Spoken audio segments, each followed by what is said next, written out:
di tutte le famiglie. L'affollatissima Piazza Progresso di Raffadali ha ospitato la manifestazione conclusiva delle attività scolastiche delle scuole del luogo. La serata, condotta da Lucia Alessi, è stata aperta dal saluto del sindaco Giacomo Di Benedetto e da quello della dirigente scolastico Savarino, a cui è seguito uno spettacolo ricco di esibizioni, dalle maggiorette e gli ufficiali del Plesso Manzoni al gruppo folk, arte e musica del Plesso Rodari. Ed infine i bambini della scuola primaria Arcobaleno hanno messo in scena il musical I Magnifici Quattro. I personaggi hanno interpretato il fuoco, l'aria, la terra e l'acqua sotto l'attenta direzione artistica delle insegnanti. Un'atmosfera gioiosa e colorata ha caratterizzato l'animata serata tra gli applausi e la commozione di genitori e familiari.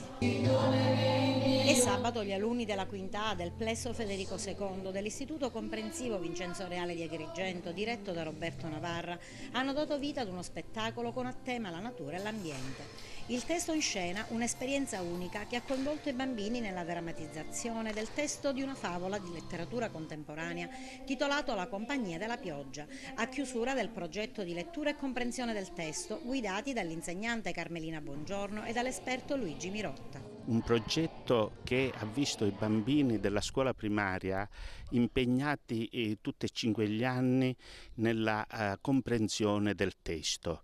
Infatti la drammatizzazione che i bambini di quinta A, preparati sapientemente dall'insegnante della quinta A, Buongiorno, un lavoro che li ha visti impegnati per diverse ore extracurriculari, aiutati anche da un esperto esterno e che rappresenta veramente un lavoro interdisciplinare, perché oltre alla comprensione del testo si mette in gioco anche la memoria, la conoscenza dell'espressione, dell'uso oculato della voce e tutto ciò che gira attorno a un testo o a un libro.